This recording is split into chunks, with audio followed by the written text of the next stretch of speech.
Glórias a Deus. Eu acho que o som está bom, né?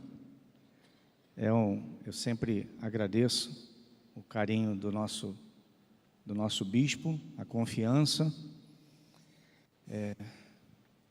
E sempre quando vem essa incumbência, falar para Deus o quanto é importante e a responsabilidade que é transmitir não somente a palavra dele, mas o conhecimento, porque a palavra de qualquer orador, seja na escola, nos bancos, desde a escola bíblica, o ensino fundamental, vão formar pessoas, visão de mundo, né? E essa responsabilidade, ela tem um peso, né? Uma professora, um professor dentro da universidade tem um peso, porque normalmente as pessoas estão ali para adquirir conhecimento. Eu queria convidar você a ficar de pé, para que nós possamos abrir a palavra do Senhor e vamos ler o texto. E eu queria falar essa manhã sobre um assunto que certamente você já foi pego na infância e alguns ainda estão presos por outras questões. Abra sua Bíblia no livro de Gênesis, capítulo de número 3. Fala sobre a queda do homem. Gênesis, capítulo 3.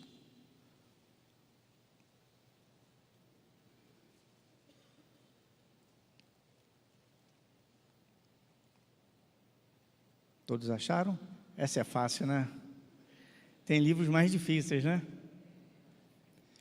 Vamos ler a partir do verso 6, que diz assim: vendo a mulher que a árvore era boa para comer, agradável aos olhos, árvore desejável para dar entendimento, tomou-lhe do fruto e comeu, e deu também ao marido, e ele comeu.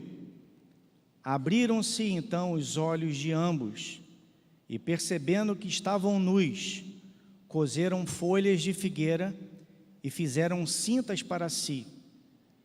Quando ouviram a voz do Senhor Deus, que andava no jardim pela viração do dia, esconderam-se da presença do Senhor Deus, o homem e sua mulher, por entre as árvores do jardim. E chamou o Senhor Deus ao homem e lhe perguntou, onde estás? E ele respondeu, ouvi a tua voz no jardim, e porque estava nu, tive medo e me escondi. Perguntou-lhe Deus, que estavas nu? Comeste da árvore que te ordenei que não comesse? Então disse o homem, a mulher que me deste por esposa, ela me deu da árvore, e eu a comi. Oremos. Senhor Deus e Pai, em o nome de Jesus, ó Deus, obrigado por esse momento, e sempre tenho, ó Deus, pedido a Ti, não a nós, Senhor, mas toda a palavra dita, ó Deus, desse altar, desse púlpito, ó Deus, é direcionada ao Teu reino, à Tua glória, à Tua majestade, e eu Te peço, ó Deus, em o nome de Jesus e no poder do Espírito Santo, que toda oposição, que todo ladrão de boa semente seja repreendido em o nome de Jesus. Que o Teu nome, ó Deus, seja exaltado, que o Teu Filho seja glorificado nessa manhã. E por tudo nós Te louvamos. E a igreja do Senhor diga amém. Glória a Deus. Podem sentar, irmãos. Glórias ao Senhor. Glórias a Ele.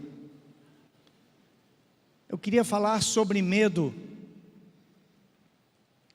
A gente sabe que, e se você percebeu, hoje tanto a primeira leitura de Salmo 23, vai falar de um homem dependente do pastoreio de um Senhor, que diz, nada temerei. Ter medo, temor, ter pavor.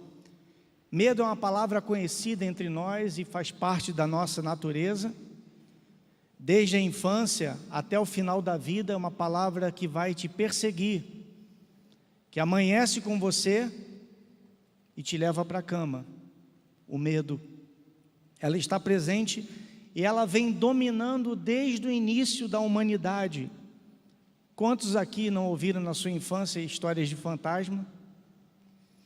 Quantos antes de dormir, à luz de vela, seja na roça ou na cidade grande, ouviram lendas, causos? Na adolescência, a mulher do banheiro, a loira do banheiro. Eu tinha um pavor de ir para o quintal da minha avó, porque tinha um bambuzal e tinha medo de saci. Quantos já tiveram medo de saci? Chegou perto no bambuzal, subiu um friozinho pela coluna assim. Parece que alguém está ali, né, fumando um cachimbo ali dentro do bambuzal, né? E tantos outros, o velho do saco, olha, se você não se comportar, passa um homem aqui. E é uma ferramenta usada pelos pais, usada às vezes pela política, o medo, o pavor, porque uma vez que o caos está instalado, vem o Salvador. E nessa situação aqui, a gente percebe que esse medo vem nos acompanhando. Eu me lembro, escrevendo aqui e estudando sobre o assunto, eu ganhei um tal de João Bobo. Vocês lembram do João Bobo? Quem já teve João Bobo? O João Bobo era um boneco inflável que tinha uma base de areia e tinha um nariz, parecia de cenoura, né? Eu me lembro que eu ganhei aquele João Bobo, eu tinha uns 6 anos de idade. Aí ganhei, botaram no canto do quarto, perto da cortina. O ventilador oscilando, quando o ventilador passava por trás da cortina, o João Bobo.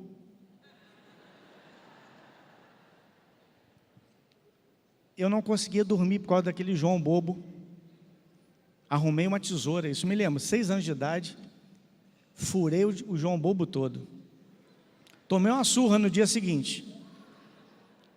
Mas eu não conseguia dormir porque o João Bobo estava ali. Quantos pesadelos te acompanhou na infância? Quantas histórias sobre medo? Então o medo faz parte das nossas vidas. Mas o medo ele iniciou, e como eu disse, ele vem dominando desde o início da humanidade, a partir desse momento. O medo natural, ele é instintivo, mas até esse momento não existia medo. Os animais, a serpente estava ali de boa, né? Tinham leões, tinham outros bichos, certamente, mas não tinha medo. E por que a partir desse momento o homem tem medo? Parece que vira a chave, liga o disjuntor do medo, do pavor, e o homem precisa providenciar uma vestimenta e se esconder juntamente com a sua mulher. E Deus pergunta: onde você está? Estou aqui, atrás das árvores. Por quê? Estou nu. Quem te disse que você está nu? Quem falou da sua nudez? E nesse momento a estrutura espiritual, essa estrutura simples, desapercebida, ela é corrompida. E aí vem o nascimento do medo. O medo nasce na queda. O medo se apresenta na queda após esse momento, porque ele percebeu que tinha feito algo errado, percebeu a sua nudez e teve medo. E diz ali: eu me escondi. Ou seja, se você comer, você morre. E a partir dali, comeu, morreu, passa a ter medo da morte.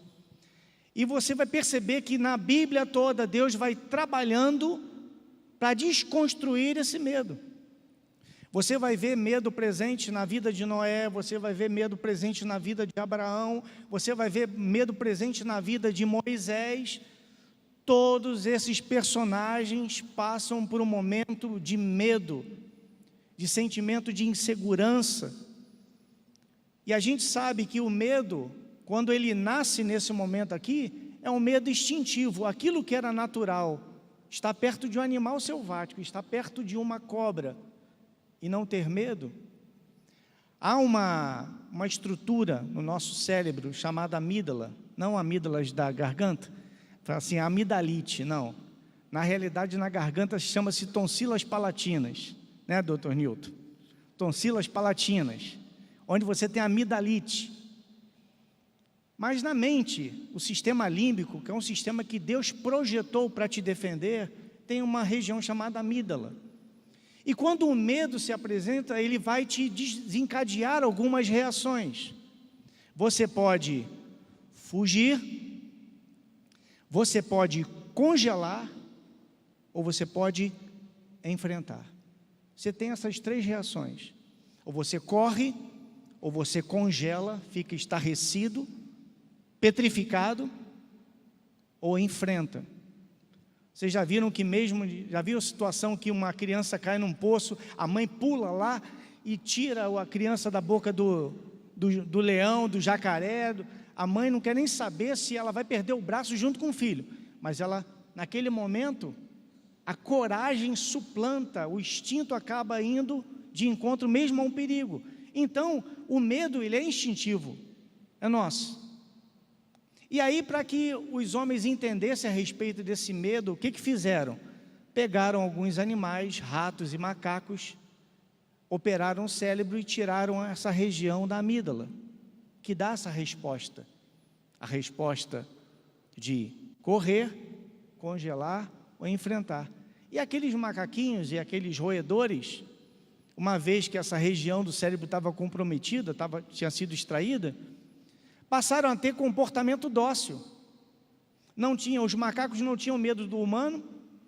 O macaco que antes via uma cobra, dava um pulo para trás, ficava parado olhando, como se nada tivesse acontecendo. E a gente sabe que se esse medo é um estado de incapacidade, uma vez que você tira o medo, você capacita. Por isso que em determinados momentos da Bíblia você vê Elias enfrentando no poder do Espírito Santo, e logo em seguida ele ouve a ameaça: olha, Jezabel mandou dizer que amanhã o que você fez com os profetas dela vai acontecer contigo. Ele para, sente medo e foge. E o medo dele começa a projetar. Todos nós temos esse medo instintivo de preservação da vida. Mas quando o Espírito vem, te dá coragem para fazer. Mas em dados momentos, é você com a sua mente. Então tem o medo instintivo, que é seu, que é para preservação. Quando você olha uma rua escura e vê alguém suspeita, é só o vizinho. Não, você dá a volta no quarteirão. Vê alguém se aproximando perto do seu carro com a moto, você já olha meio, não é um motoboy, pode ser um assaltante. Então você fica o quê? Assaltado de medo, assaltado de alerta. E esse medo, esse estado que leva você a esse estado de atenção, é um estado que Deus se preocupa em desfazer. Porque o medo psicológico, não instintivo, ele é deletério, é patológico. Quantas pessoas após a pandemia ainda se encontram com medo? Quantas pessoas ainda você esbarra na rua usando máscara? E já foi comprovado que máscara não ajudou muito. Até aí, tudo bem. Mas tem pessoas até hoje assaltadas de medo. E esse medo psicológico, ele é petrificante. É onde vem as ansiedades, onde vem as depressões. Esse medo natural que nasce lá, no Gênesis, vem nos acompanhando, e vem acompanhando todos esses. E quando Jesus vem com um plano de salvação, o que ele mais deixa registrado é: não tenhais medo. Não tenhais medo. Eu queria que você abrisse a sua Bíblia num livro de 1 João, capítulo 4. 1 João, capítulo 4, verso 18. 1 João, verso 4, capítulo 4, verso 18. Todos acharam?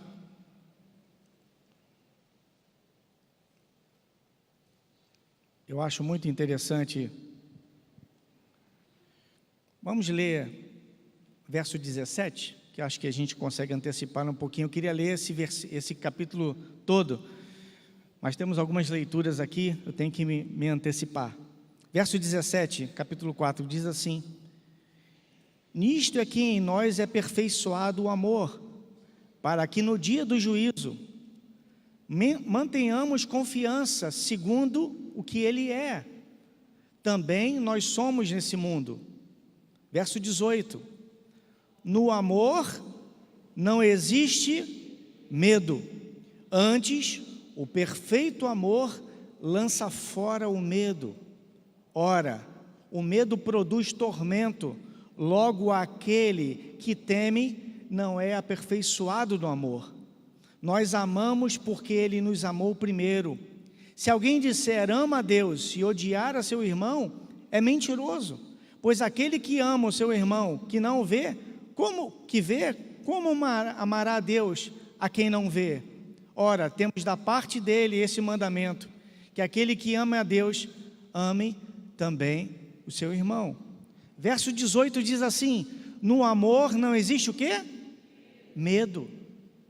Antes, esse verdadeiro amor lança fora o medo. E quais são os medos? Fernando, você pode projetar para mim ali? Eu botei isso aqui só para me guiar. Olha os tipos de alguns medos que atormentam as pessoas no dia de hoje: medo da doença, medo da dor, medo do fracasso, medo das críticas, medo de perder a pessoa amada, medo de ser ridicularizado, medo da velhice, medo do desconhecido, medo da opinião alheia, medo de correr riscos, medo da rejeição, medo do sucesso, medo da pobreza, e poderia botar uma série, medos até da riqueza. Pode tirar, Fernando, obrigado. Viu quantos medos tem ali? Mas na realidade é um único medo que se manifesta de diversas formas, diversas máscaras. Uma hora pode ser uma situação de doença, outra hora pode ser uma situação de rejeição, e as pessoas começam a projetar o dia de amanhã. Eu estou vivendo hoje, amanhã eu tenho uma entrevista de emprego, então eu já estou projetando ali o não. Alguém dizendo: você não, essa vaga não serve para você. Até a próxima, que tenha boa sorte. Então a pessoa está vivendo hoje, projetando para amanhã aquilo que nem aconteceu ainda. E isso tem outro nome, que é a ansiedade, que é a depressão. Você sai do teu estado natural e joga para frente aquilo que ainda nem aconteceu. E Deus tem essa preocupação de dizer que o verdadeiro amor lança fora todo medo. É por isso que Davi diz: não temerei mal algum, a tua vara está comigo, teu cajado me consola. O perigo está ali, a noite escura está ali, o vale da sombra da morte está ali, o medo está ali, mas ele diz: Senhor, o Senhor está comigo, não temerei mal algum, não temerei o terror noturno. Não é Lucas que diz que em dado momento os homens verão tantas coisas que desmaiarão de medo. As guerras, as perseguições, diz que os homens chegarão e desmaiarão de medo. Agora, se nós dependemos do amor para se livrar de todo medo, aonde estamos errando? E eu, para pegar aquele discípulo que mais representa o amor, o próprio João, o apóstolo ou discípulo amado, e eu queria ler com você algumas passagens em que esse homem, esse rapaz, que é chamado discípulo a quem Jesus amava, como que foi construído nele essa condição. E eu peguei algumas passagens aqui, são passagens curtas. Se você puder abrir comigo lá em Lucas, capítulo 9. Lucas, capítulo 9. Vamos falar um pouquinho sobre a desconstrução desse medo através do discípulo do amor. Lucas, capítulo 9, verso 51.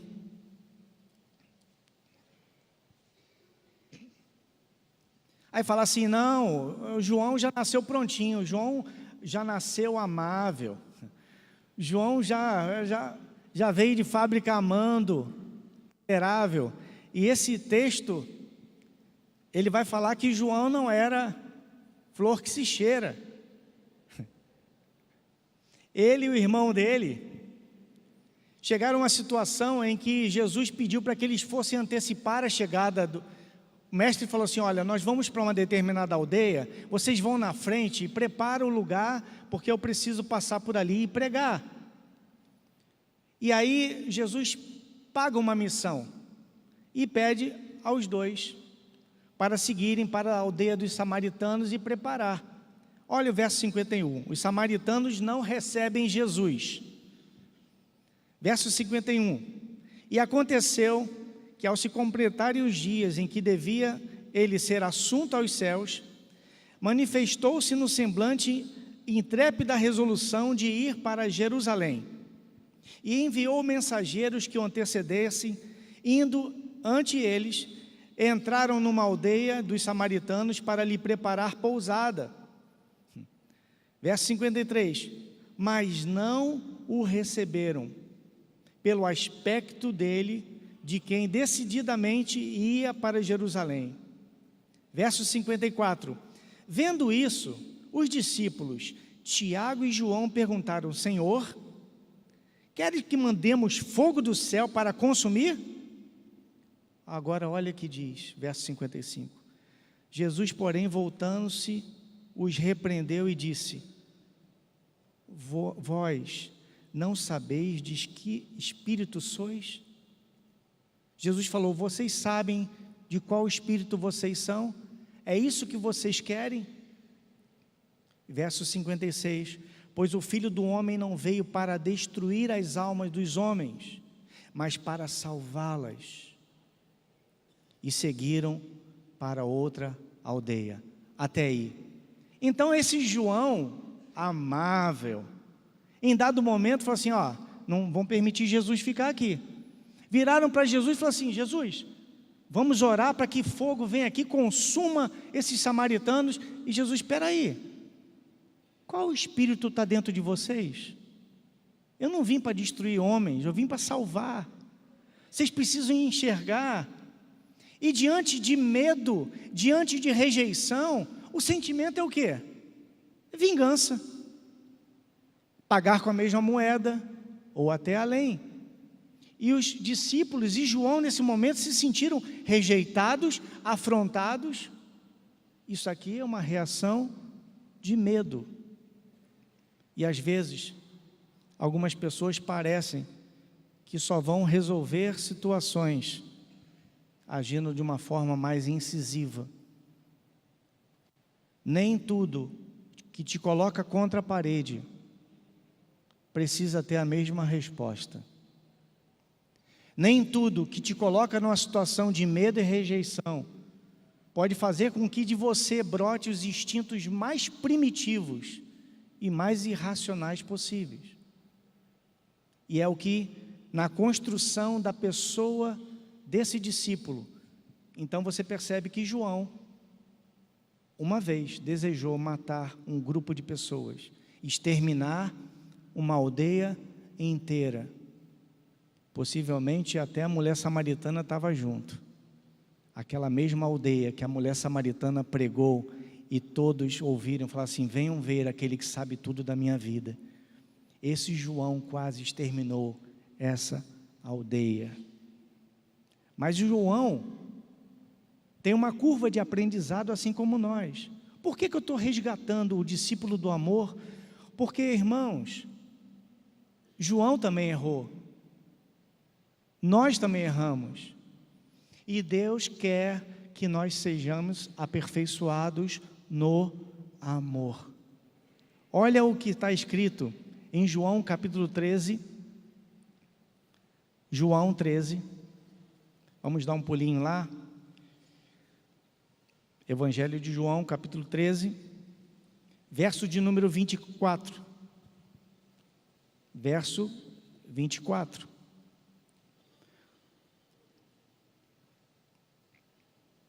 Esse mesmo João, que agora queria matar uma aldeia inteira de samaritanos, esse João começa a aprender. João 13, verso 24. Nós podemos ler a partir do 21, que fala sobre o traidor é indicado.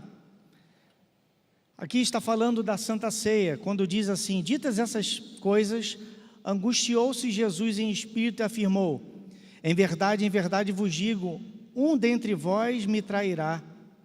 Então, os discípulos olharam uns para os outros, sem saber quem a ele se referia. Verso 23, ora, ali estava conchegado a Jesus um dos seus discípulos, a quem ele amava. E esse disse Simão Pedro, e esse fez Simão Pedro sinal dizendo, ou seja, Pedro sinalizou para ele, dizendo, pergunta a ele, a quem ele se refere. Verso 25, então, aquele discípulo, reclinando-se sobre o peito de Jesus, perguntou-lhe, Senhor, quem é? Quem é o traidor? Respondeu Jesus, aquele que eu der o pedaço de pão molhado. Tomou, pois, o pedaço de pão, e tendo molhado, deu a Judas, filho de Simão Iscariote. Até aí, aquele João que uma hora quer matar uma vila, agora está reclinado, intimamente próximo ao Senhor, reclinado ao seu peito, e Pedro fala assim, pergunta quem é, por que ele está assim angustiado, quem que vai trair? Fala aí com ele. E João pergunta, cochichando próximo ao Senhor, e o Senhor revela, aquele que eu molhar o pão. Então você percebe que João, uma hora está querendo exterminar literalmente uma aldeia, agora João está intimamente ligado ao Senhor. Em João capítulo 19, vamos lá, olha que diz aí, vamos pular um pouquinho mais para frente, capítulo 19, verso 25 a 27, João 19, 25 a 27, vamos ver mais uma etapa desse discípulo do amor, verso 25 a 27, aqui está falando sobre soldados diante da cruz e Jesus crucificado. Podemos ler a partir do 23, não tem problema. Fala sobre os soldados deitam sorte sobre as vestes de Jesus. Os soldados, pois, quando crucificaram Jesus, tomaram-lhe as vestes e fizeram 4 partes para cada soldado, uma parte, e pegaram também a túnica. A túnica, porém, era sem costura, toda tecida de alto a baixo. Disseram, pois, uns aos outros, não rasguemos, mas lancemos sorte sobre ela, para ver a quem ela caberá. E para que se cumprir a escritura, repartiram entre si as minhas vestes, e sobre a minha túnica lançaram sorte. Assim, pois, fizeram os soldados. Agora, olhe, preste atenção no verso 25. E junto à cruz estava a mãe de Jesus, a irmã dela, e Maria, mulher de Clopas, e Maria Madalena. Verso 26. Vendo Jesus sua mãe, e junto a ela, o discípulo o quê? Amado. Vendo ela, e o discípulo amado, disse, mulher, eis aí o teu filho. Maria, olha João, olha o teu filho. Depois disse ao discípulo, eis aí tua mãe. Dessa hora em diante, o discípulo a tomou para casa. Recordando, João tenta matar uma aldeia, João se reclina aos peitos do mestre antes da crucificação. João é o único homem discípulo presente na crucificação. João agora está cuidando da mãe de Jesus, dizendo, eis aí a tua mãe. E a partir daquele momento, João pegou Maria e a conduziu. Então nós temos aqui a construção do discípulo do amor. Aquele que às vezes se ira, aquele que se cria intimidade com seu mestre, aquele que não abandona aquele que tinha uma missão, porque ele colocou a vida dele em risco. Cadê os discípulos? Onde estava Pedro? Onde estavam os demais? Bartolomeu, Marcos e tantos outros, onde estavam? Tinham fugido, mas João estava aos pés da cruz, juntamente com Jesus. E o mais interessante é que você percebe que para João não fazia mais diferença morrer ou permanecer vivo ou morrer por Cristo, porque o amor lança fora todo o medo. Onde há o amor de Deus não há medo. Medo de ser esquecido, medo de ser abandonado, medo de não ser aceito, medo de dar errado, medo de não ser ouvido, medo de falar. Não há. E o interessante é que a gente percebe. Agora, dê um pulinho comigo lá em João 19.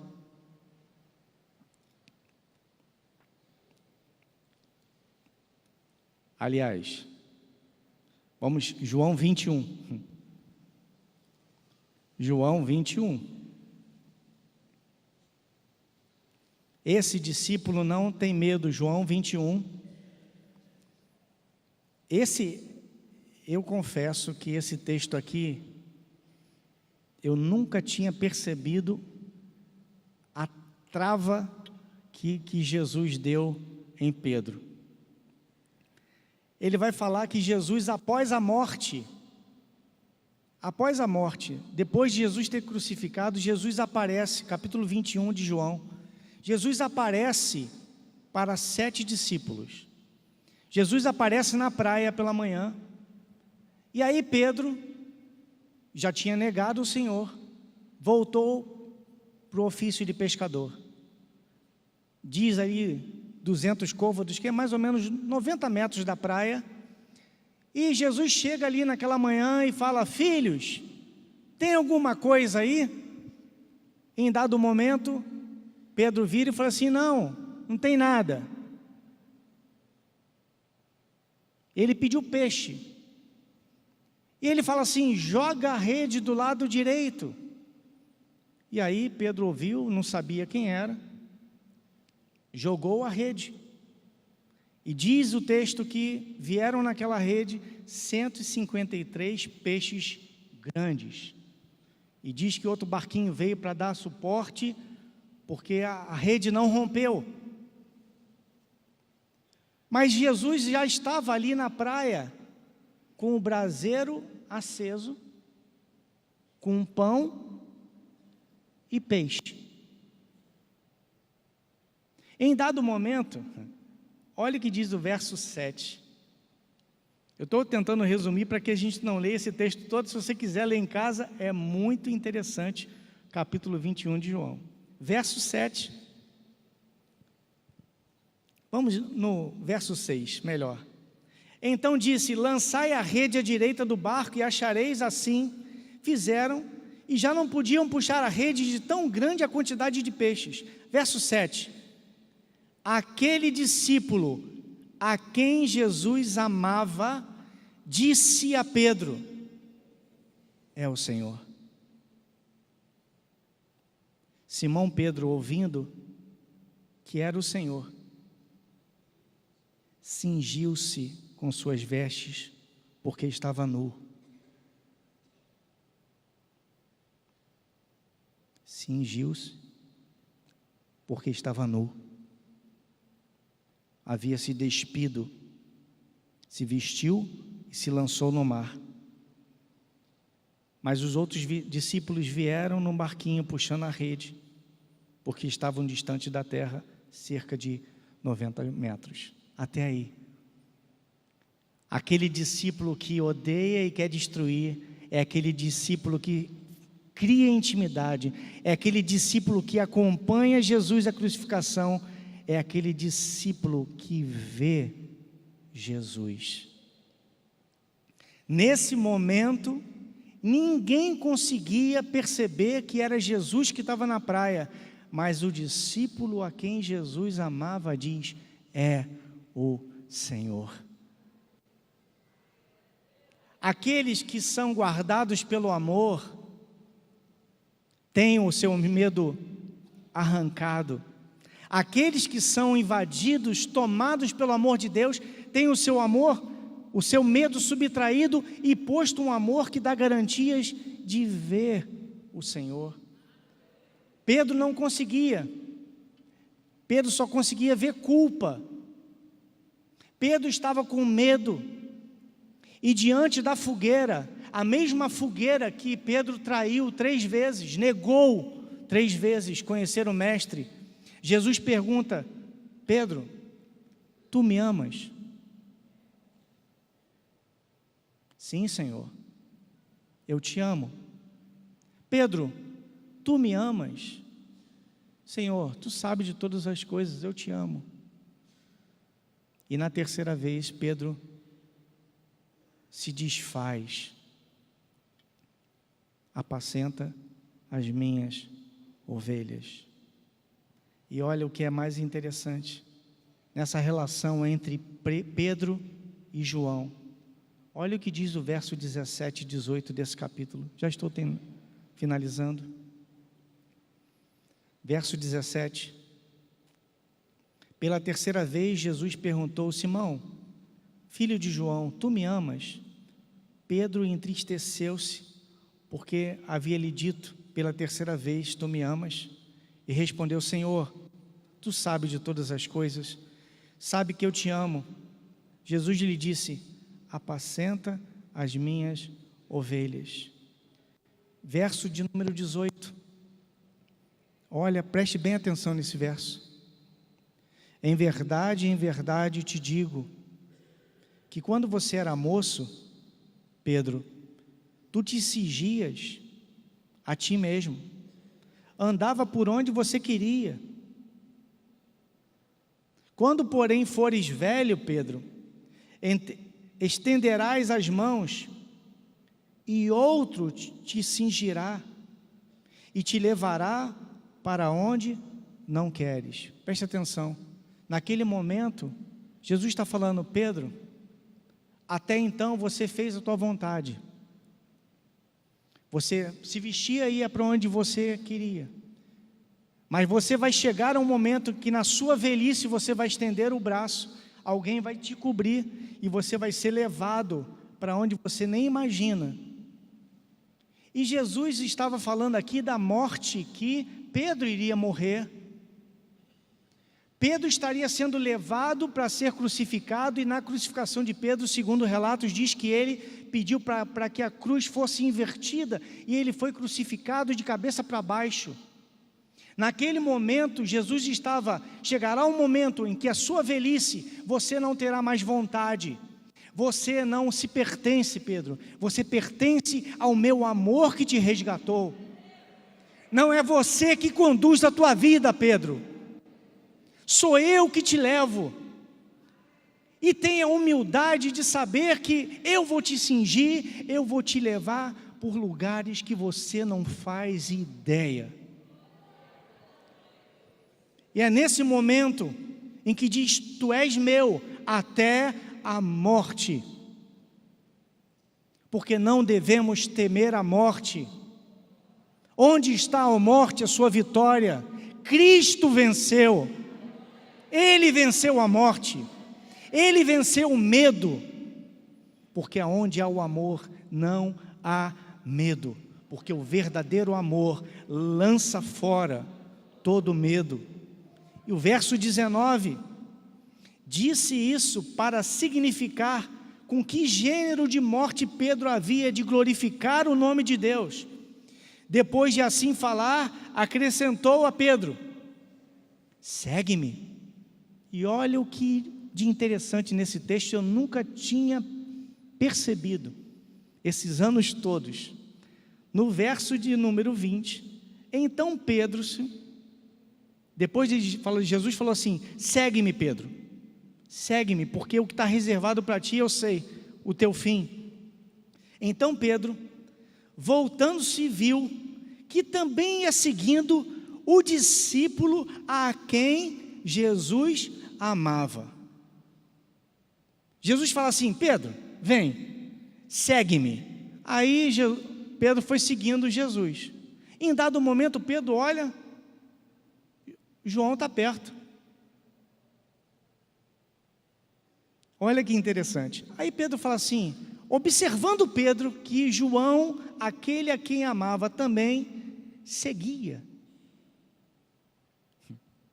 Perguntou: Senhor, verso de número 20, então Pedro, voltando-se, viu que também ia seguindo o discípulo a quem Jesus amava, o qual na ceia se reclinara sobre o peito de Jesus e lhe perguntara: Senhor, quem é o traidor? Verso 21, vendo pois Pedro, perguntou: Jesus, e ele? E o teu queridinho aí, o que vai acontecer com ele? Olha que coisa interessante.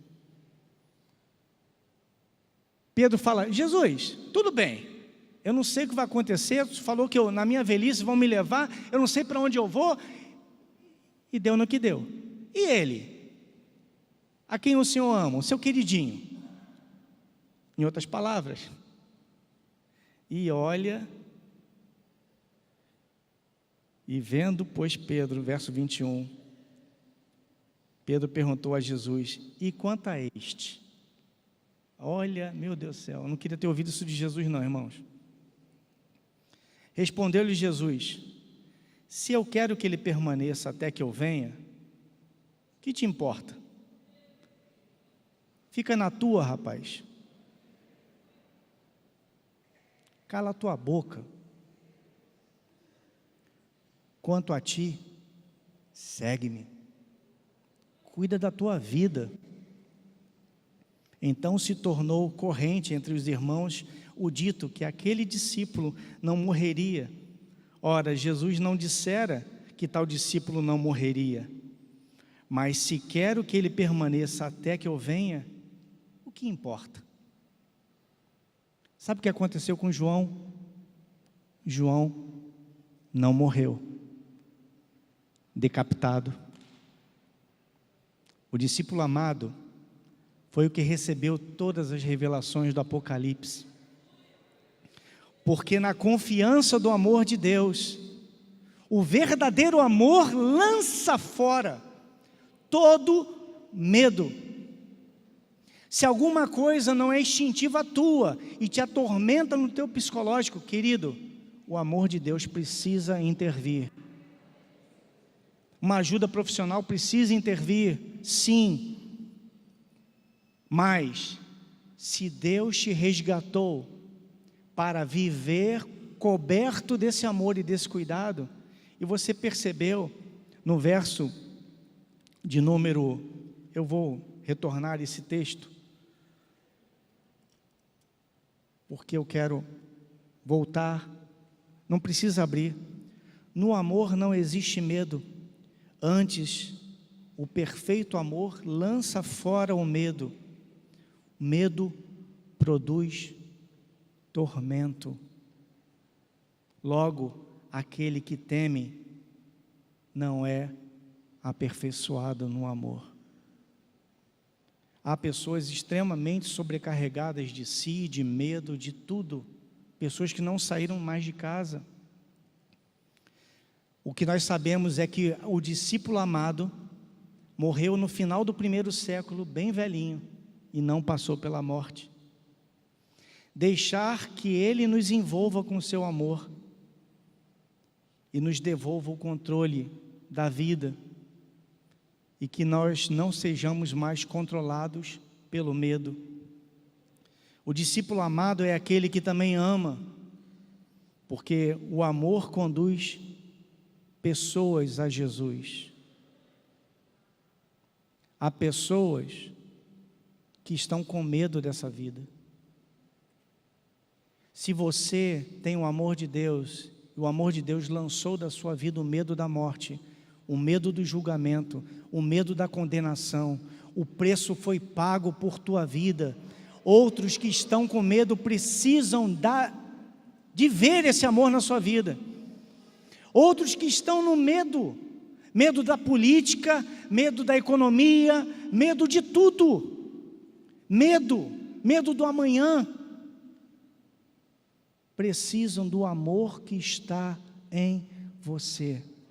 O amor que está em você apresenta para outros que existe um amor que lança fora todo medo, todo susto, toda incapacidade, todo julgamento.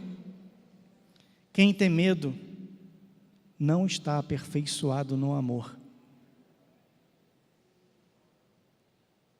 Se alguma coisa está acontecendo que você se sente amedrontado, alguma coisa errada está acontecendo.